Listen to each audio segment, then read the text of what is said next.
বিগত দিনে পতিত সরকারের আমলে আমাদের যুবক ভাইরা ওই আগামী বাগানে বিভিন্ন জায়গাতে মাদকের জন্য মাদকের ব্যবসা করতো, মাদক সেবন করতো।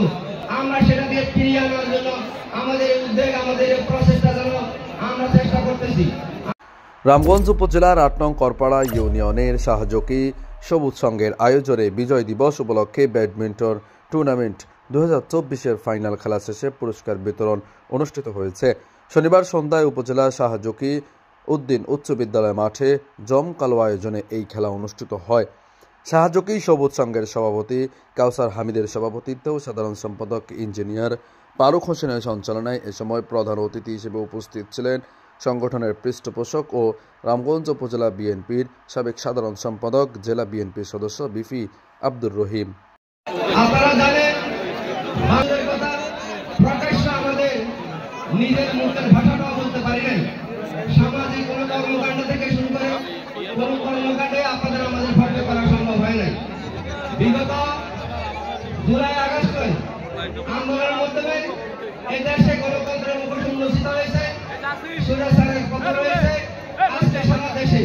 শুধু এই সম্পূর্ণ নয়, এই করপাড়া ইউনিয়ন নয়, সারা বাংলাদেশে আজকে উৎসব মুখর পরিবেশে বিভিন্ন সাংস্কৃতিক অনুষ্ঠান এবং বিভিন্ন খেলাধুলা আজকে আমরা লক্ষ্য করছি উৎপন্ন হচ্ছে এবং পরিচালিত হচ্ছে। এই সময় বিশেষ অতিথি হিসেবে উপস্থিত ছিলেন শাহজকি সবুজ সংঘের পৃষ্ঠপোষক শামসুল আলম পাটোয়ারি, শাহজকি সবুজ সংঘের উপদেষ্টা শেখ আহসান হাবিব সপ্তু, সৈয়দ জামাল উদ্দিন বাকের, পৃষ্ঠপোষক রবিউল আলম পাটোয়ারি, শাহজকি উদ্দিন উচ্চ বিদ্যালয়ের প্রধান শিক্ষক মনির হোসেন বিএসসি, সৈয়দ গোলাম জকি উদ্দিন সাহেব। আমি আমার পক্ষ থেকে এবং আমার পরিবার পক্ষ থেকে আমি সবাইকে পান্ডালা শুভেচ্ছা এবং বিপ্লবী অভিনন্দন।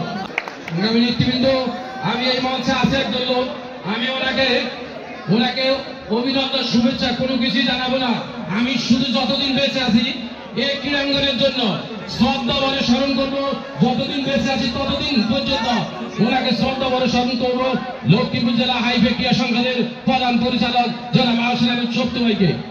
এইখানে উপজেলা বিএনপির সদস্য জাফর আহমেদ পাটোয়ারি, লক্ষ্মীপুর জেলা বিএনপির যুগ্ম আহ্বায়ক টিপু সুলতান ভূঁইয়া, সাতখিল উপজেলা বিএনপির সাবেক যুগ্ম আহ্বায়ক শাহ জামাল, শাহজকি সবুজ সংঘের উপদেষ্টা আবুল হোসেন চৌধুরী, খোরশেদ আলম, মোস্তাফিজুর রহমান, হুসাইন মোহাম্মদ ফারুক, হান্নান শাহ, ফারুক হোসেন।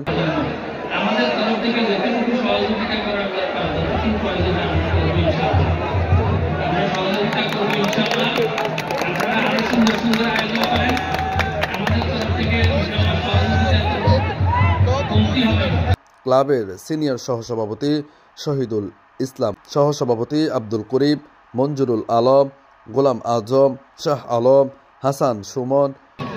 এরকম একটা খেলা আয়োজন করা সত্যি দুষ্কর। আমি যদিও এই ক্লাবে দায়িত্বশীল কোনো জায়গায় নাই, তারপরে আমি যেহেতু বয়সে একটু বড়, যারা এই ক্লাবে পরিচালনা কমিটি রয়েছে, কেউ আমার ছোট ভাইয়ের মতো, কেউ আমার সন্তানের মতো, আমি ওদের সাথে কাজে গান মিলিয়ে এই স্বল্প বয়সে এই খেলার আয়োজন করেছি। ভুল ভ্রান্তি যদি হয়ে থাকে সবটা আমার কারণে, আমি দায় স্বীকার করে নিচ্ছি। আর যদি কোনো ভালো কিছু হয়ে থাকে তাহলে এটা সব থেকে মালিক শাহজকি সবুজ সংঘ। যুগ্ম সাধারণ সম্পাদক আব্দুল আজিজ, নজরুল ইসলাম, গোলাম কিবরিয়া জিলানি, হান্নান শাহ, আশরাফ হোসেন, সাংগঠনিক সম্পাদক শহীদুল ইসলাম, সহ সাংগঠনিক সম্পাদক দাউদ হোসেন এলান, ক্রিয়া সম্পাদক শামীম হোসেন, মহিন উদ্দিন, সাংস্কৃতিক সম্পাদক মুরাদ হোসেন, নোমান হোসেন, সম্মানিত সদস্য মনির হোসেন, বাবুল, মোহাম্মদ মহসিন সহ ক্লাবের সকল সদস্যবৃন্দ। আরো সুন্দরভাবে এই ধরনের মনোজ্ঞ মহেন্দ্র অনুষ্ঠান যেন শাহজকি সবুজ সংঘ থেকে আমরা আশা করি ইনশাআল্লাহ আমাদের ইয়ে থাকবে। আর সবাই একটু আমার কথা শুনেন, একটা মিনিট। এ সময় ফাইনাল ম্যাচে হাড্ডাহাড্ডি লড়াইয়ে লামচর টাইগার স্পোর্টিং ক্লাবকে হারিয়ে চ্যাম্পিয়ন হন মমিনপুর উষার আলো ফাউন্ডেশন। এ সময় বিজয়ী ও রানার্স আপদের হাতে উপস্থিত অতিথিরা পুরস্কার এবং ট্রফি তুলে দেন। আমরা শুধু যে খেলা উপভোগ করবো তাই নয়, খেলার মাধ্যমে আমরা এই সমাজ থেকে অনৈক্যের বিভেদ দূর করে সবাই ঐক্যবদ্ধভাবে এই সমাজ থেকে এগিয়ে নেওয়ার জন্য এই প্রত্যাশা রেখে এবং দুই দলে আজকে আমাদেরকে সুন্দর খেলার উপভোগ করার জন্য সেইভাবে চেষ্টা করে যাবে। আমি আমার বক্তব্য আর করবো না, খেলা একটুখানি শুরু হয়ে যাবে। আশা এলাকায় যুদ্ধ সুন্দরভাবে আমাদের এই খেলাধুলার মাধ্যমে আমাদের ছেলেমেয়েদেরকে এর মধ্যে বানিয়ে তুলবে এই প্রত্যাশা রেখে